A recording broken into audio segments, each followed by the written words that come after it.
Hi guys! Welcome to my YouTube channel.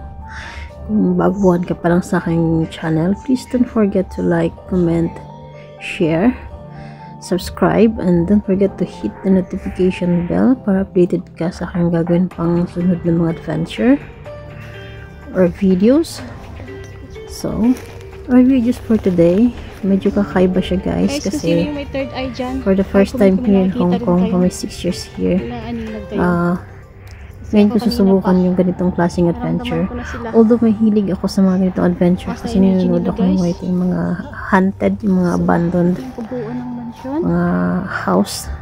So it's my first time here na talagang kakaiba siya, sa creepy po talaga siya. So we're here now in a Sheklo haunted abandoned mansion located in Fanling, Hong Kong. So libutin natin yung lugar. Saka may 5 kaming magkasama dito ng mga friendship ko. So, sana ma-enjoy yung buong lugar. Let's have fun. At saka samahan niyo ako sa mga katatakutan. So, ang ganda yan dun sa yung may entrance talaga. Kasamahan ko. Klika. Yan yung pangumo. Parang may ano. Sabi ko sa inyo eh. Narinig ako.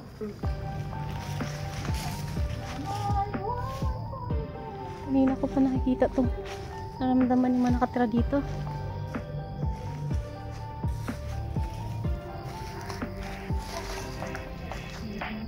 Ha?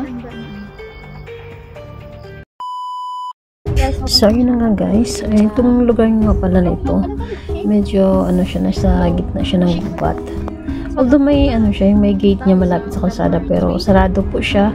So no choice po kayo kundi dumaan sa sa may medyo magubat, puro kawayanan.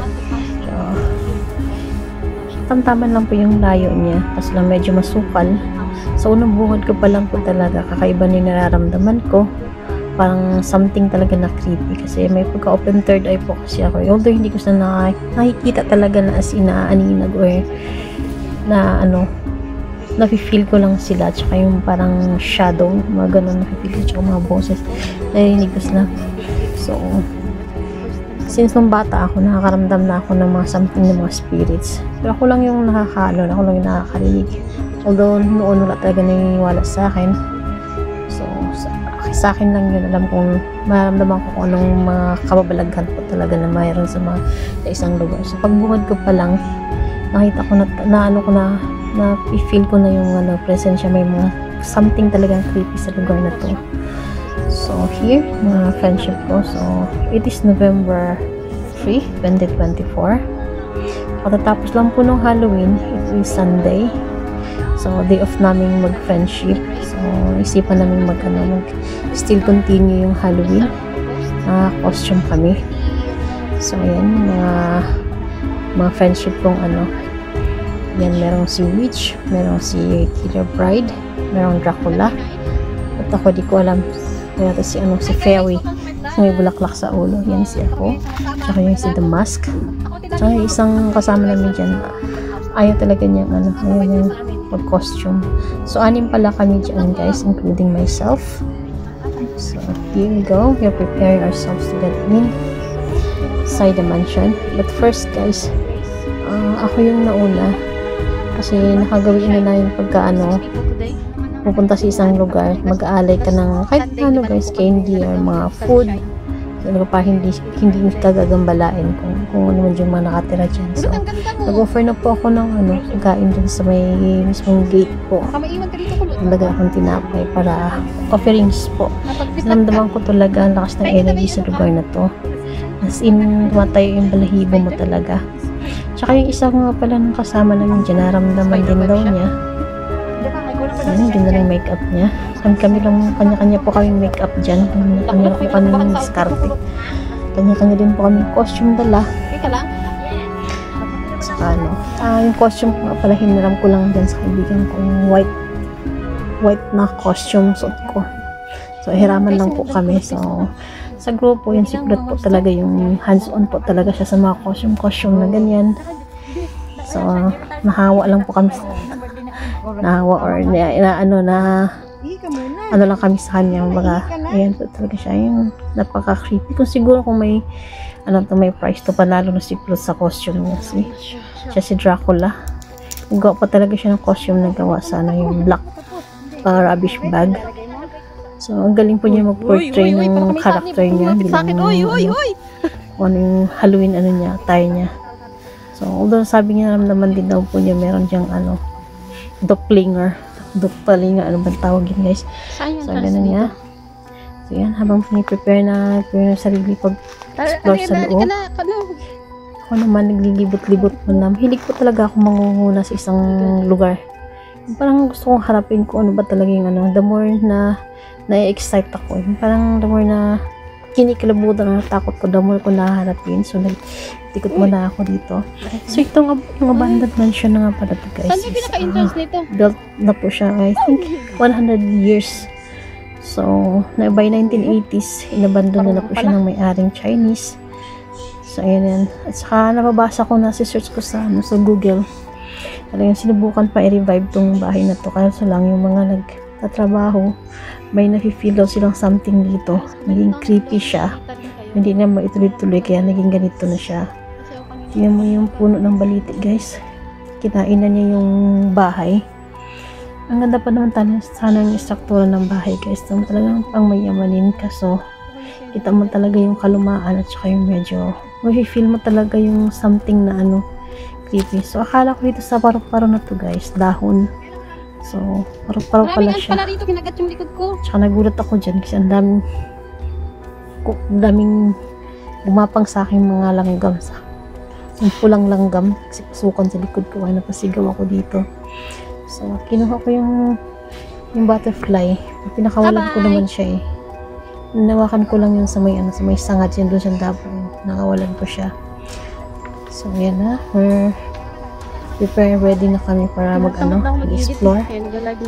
Bago mag-start. Wala na space kasi yung memory ko. Ikot-ikot muna kami dito. Tingnan muna namin yung paligid. Although, malinis naman yung paligid, guys. Kaso, hindi mo talaga lang kapitbahay.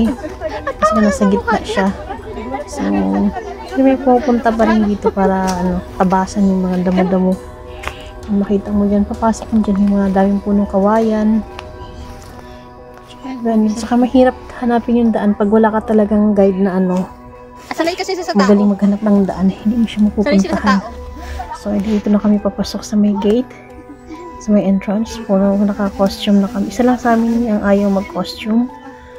So, yun na kami. Para mag-take ng videos.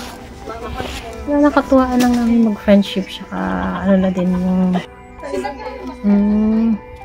memories for this year sa Halloween. So, ito yung parang yung veranda ba tawag dyan. So, makikita mo talaga guys yung creep. Kung ikaw yung nasa mismo talaga dyan, parang mapapaisip ka anong story behind this mansion. Parang creepy talaga yung lugar guys. Di ko alam kung para saan. So, 100 years na siya mahigit. If I'm not mistaken, more than 100 years na siguro to. Tingin ko sa struktura niya. Medyo kalumaan.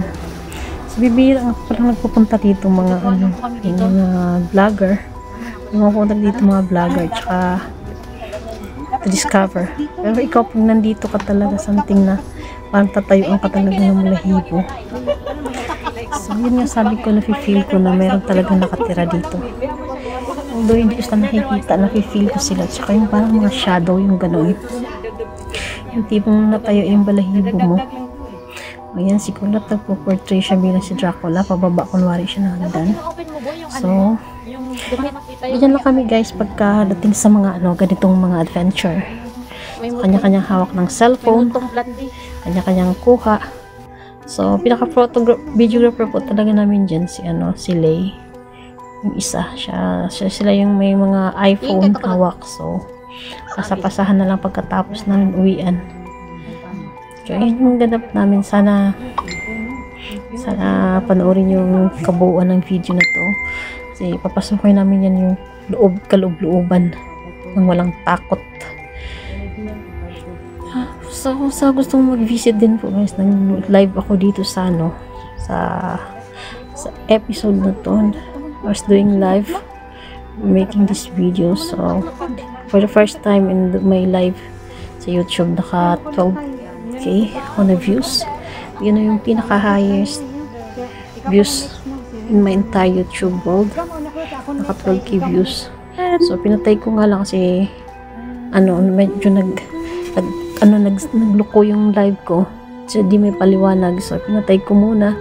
Tapos yun, nagbaba yung views ko. Kaya napatanong nga ako kung totoong tao yung mga nanonood ng views ko. Kasi parang kakaiba. Bibira lang yung nag-comment. Tapos, ang dami pa talaga yung views ko for the first time. Mas marami yung views ko sa subscriber ko. Tapos, parang napapaisip ako.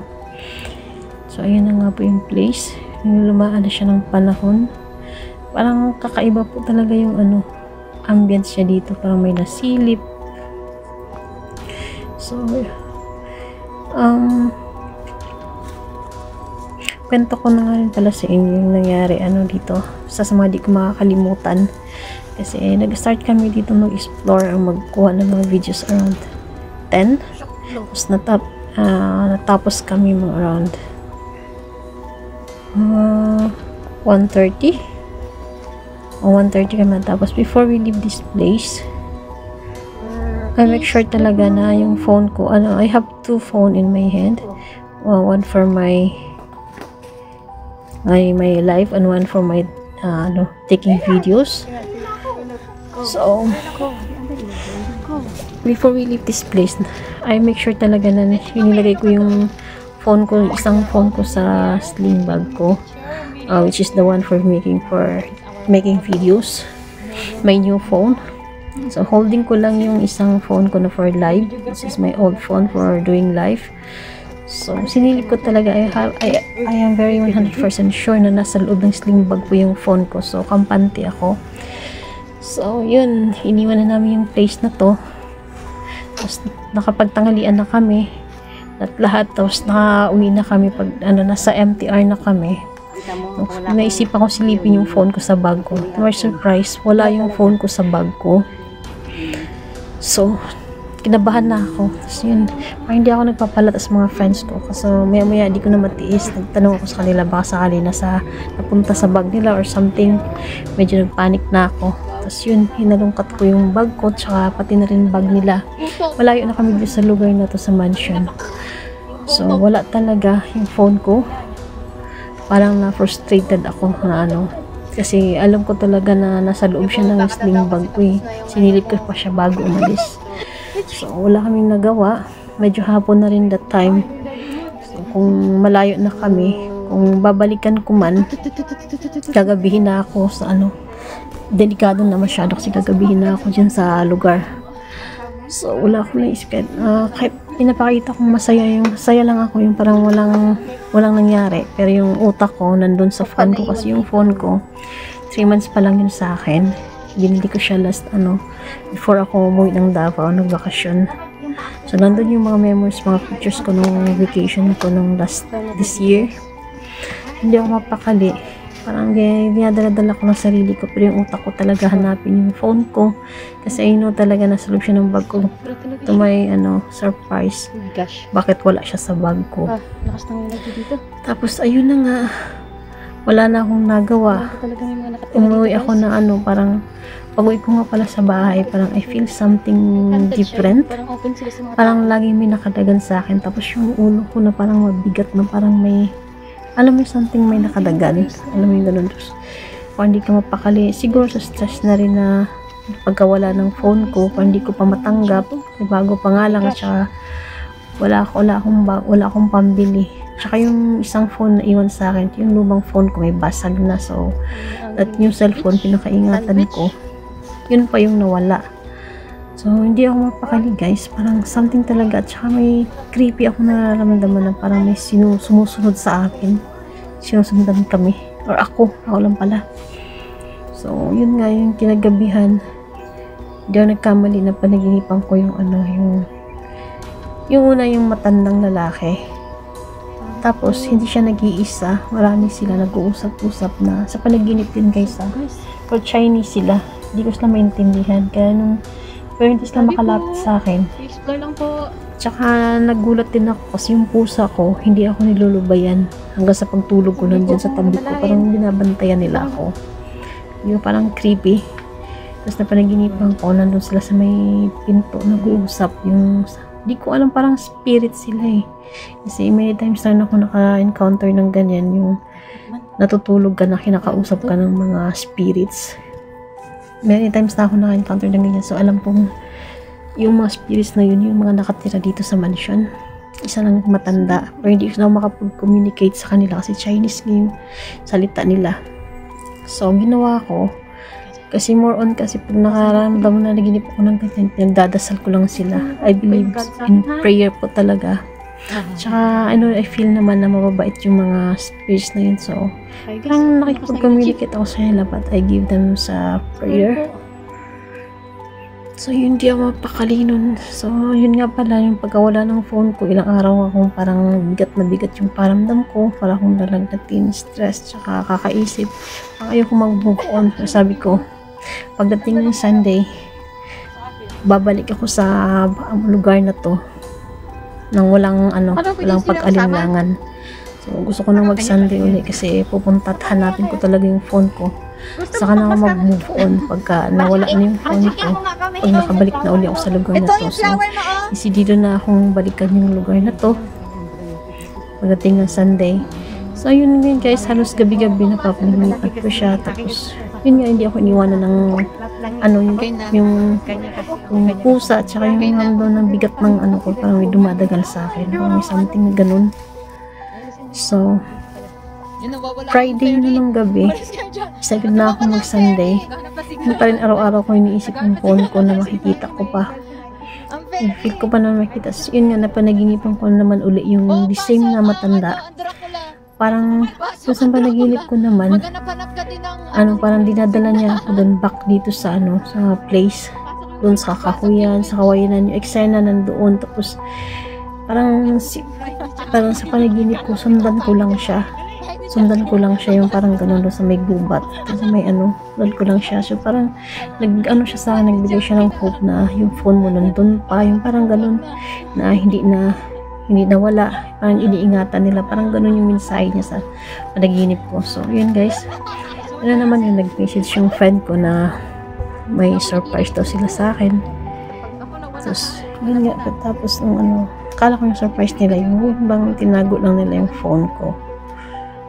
So, sana ganun lang, parang surprise na ibigay lang na sa akin. Pasabi ng friend ko, sa Saturday na doon na sasabihin. So, yung time na yun, prepare ko na yung sarili ko 1 week, ilang araw na naiisip ko na babalik ako sa lugar na to, kahit nakakatakot, harapin ko. Tapos, handa na ako handa ko na yung sarili ko pag Sunday. Hindi na ako mapakali pag Sunday, kasi nga napapanaginipan ko, nandun talaga yung phone ko na parang pinaglaruan lang. Kasi I love ko talaga yun na hindi ko naiwala. So, something creepy yung nangyari. So, parang may message yung matanda na bumalik ako doon. Yung ganun. Bumalik ako doon, parang nandun yung phone ko. At alam ko na imposible po talaga. Kasi alam kong nasa loob ko ng sling bag ko kung nandun man. Hindi ko talaga Tapos ngayon pagka Saturday, yun nga, sinabi sa akin ng friend ko na samahan pala nila ako. Na hindi nila ako matiis, parang ginujoke-joke lang nila ako na hindi nila ako samahan kasi may ibang lakad sila. So, hindi ko naman iningi sa kanila na samahan nila ako talaga eh. Parang, pero sila nagpusa na So, Monday pa pala nag-usap-usap na sila na wag mo nang sabihin sa akin. Parang surprisehin nila ako na samahan pala nila ako that time. Balikan namin sa Sunday yung hanapin yung phone ko. So, sobrang tuwa ako kasi halos ng linggo kong piniprepare yung sarili ko na bumalik dito para hanapin yung phone ko. Saka sabi ko sarili ko, saka na ako mag-move on na wala na talaga yung bagong phone ko. Pag nakabalik ako dito ulit, hindi ko siya mahanap. So, yun nga, sobrang happy ako kang nawala yung bigat sa dibdib ko, nawala yung alinlangan kasi nga pupunta ako dito na may mga kasama. So, yun na nga, pagdating ng Sundays, sinamahan na ako ng mga friendship ko. So, nadagdagan na kami ng isa dyan, naging 7 kami dyan. So, yun na nga. So, pagdating sa lugar, so may kalsada pa lang, papasok pa lang ng gubat, sinabihan nila ako, ikaw mauna kasi ikaw naman yung may maghahanap sumama lang kami. So hindi ako nagdalawang isip na pumasok ako sa gubat, nauna ako sa kanila, medyo distansya sa kanila, nauna ako. So before that, nag-pray muna ako na sana mahanap yung phone ko. Parang bumalik sa akin yung panaginip ko Friday night. Pumasok ako sa lugar sa may gubat sa mga kawayanan, tapos parang may sinusundan ako na hanapin ko yung phone ko. Yun nga, sa kakalakad, yung mga di lang kalayuan sa lugar, laking gulat ko guys, andun yung phone ko. Parang natulala ako kasi parang nandun pa rin ako sa panaginip ko last Friday yun, na ganun eksena na yumuko ako, nandun yung phone ko. Doon talaga walang tapos naulan-ulan pa nung time na yun, tapos 1 week na siyang wala sa akin.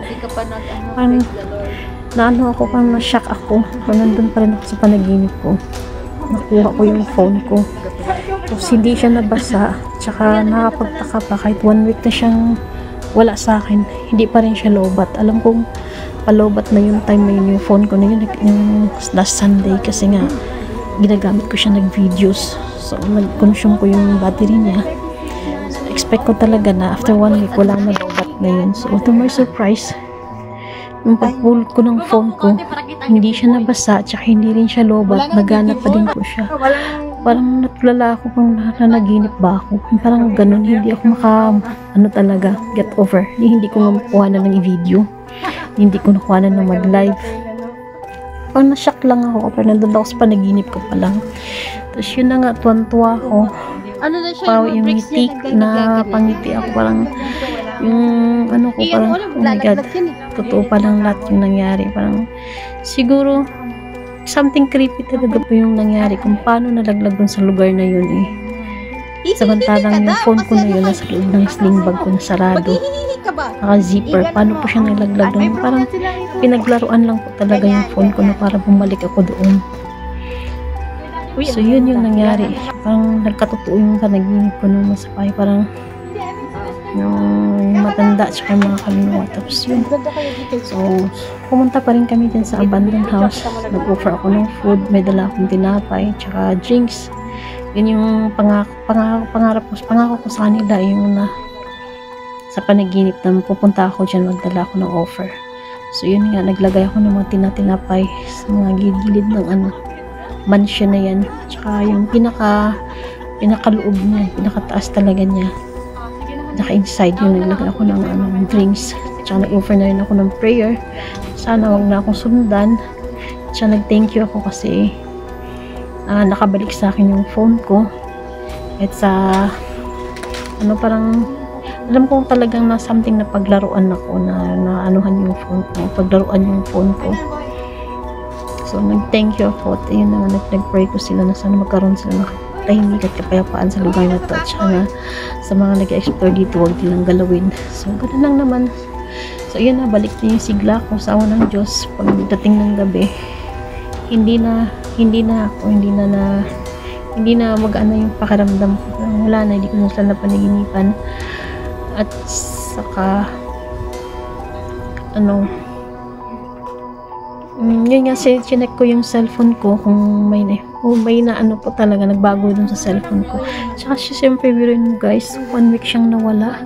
Tapos yung lugar na yun, siguro, din naman, pera lang kung wala, mahirap lang talaga siguro pumupunta dun sa, bukod sa creepy, tsaka hindi siya, advisable talaga na puntahan ng mga pera lang yung matitigas ang ulo, kagaya namin, pumupunta dun, nakapunta ron.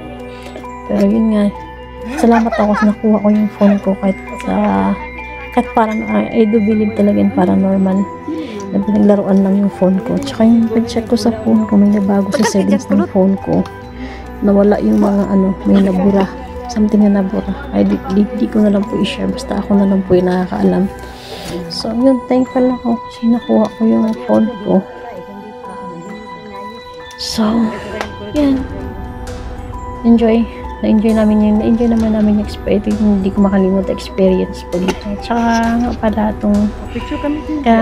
ngayon ko lang naisipan tong i-upload tong phone ko, itong video na to.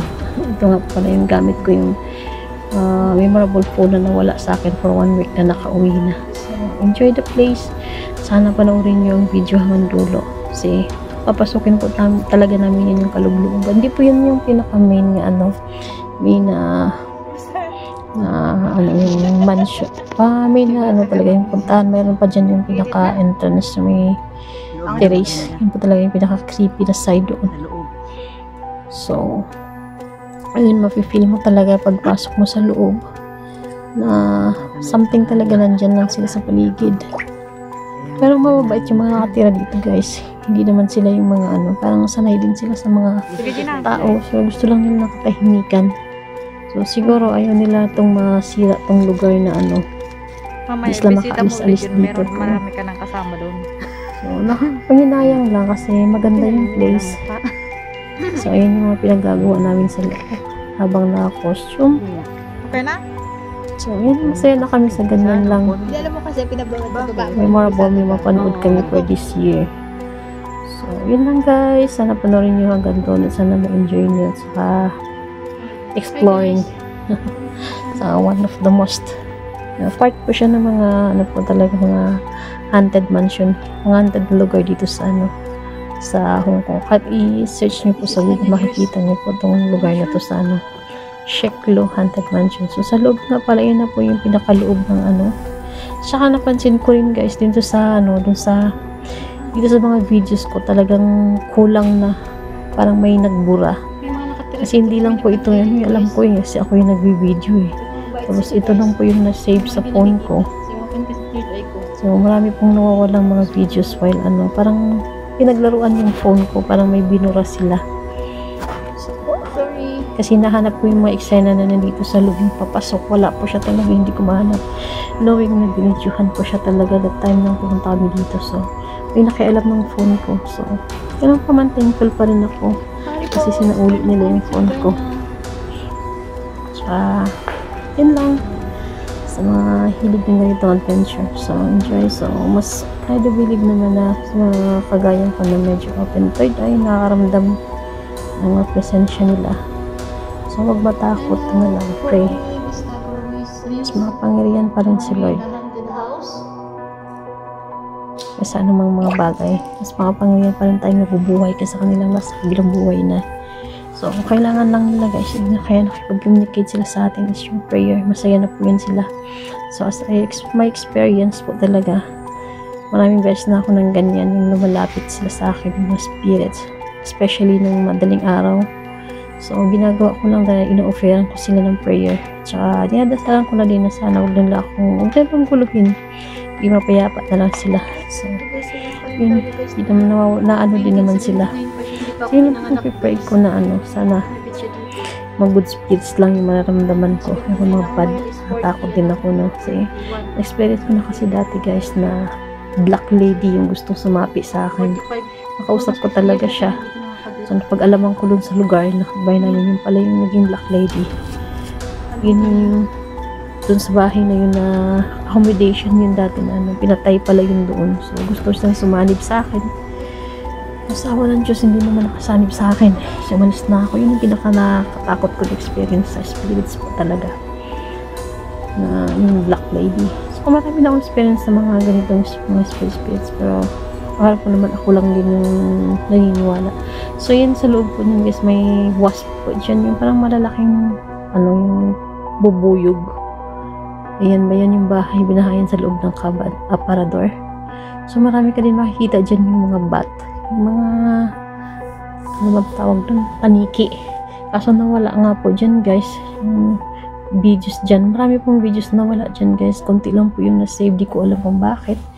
Di ko ma-explain. Siguro ayaw nilang pakita ko sa sa YouTube world. Yung ibang eksena. Kaya siguro hiniram mo na nila yung phone ko. Inerase mo na yung ibang mga mga ibang ganap namin dyan. So diba nakakapagtakat na napaka-creepy. Tsaka kahit yung mga videos ko na galing sa videos ko galing sa WhatsApp, nawala lahat. So wala naman ibang gumalaw, ako lang. Tsaka siguro kung may nakakapulot nito dun sa nakita dito dun sa lugar kung saan nawala siya. Pero tsaka I believe talaga na person na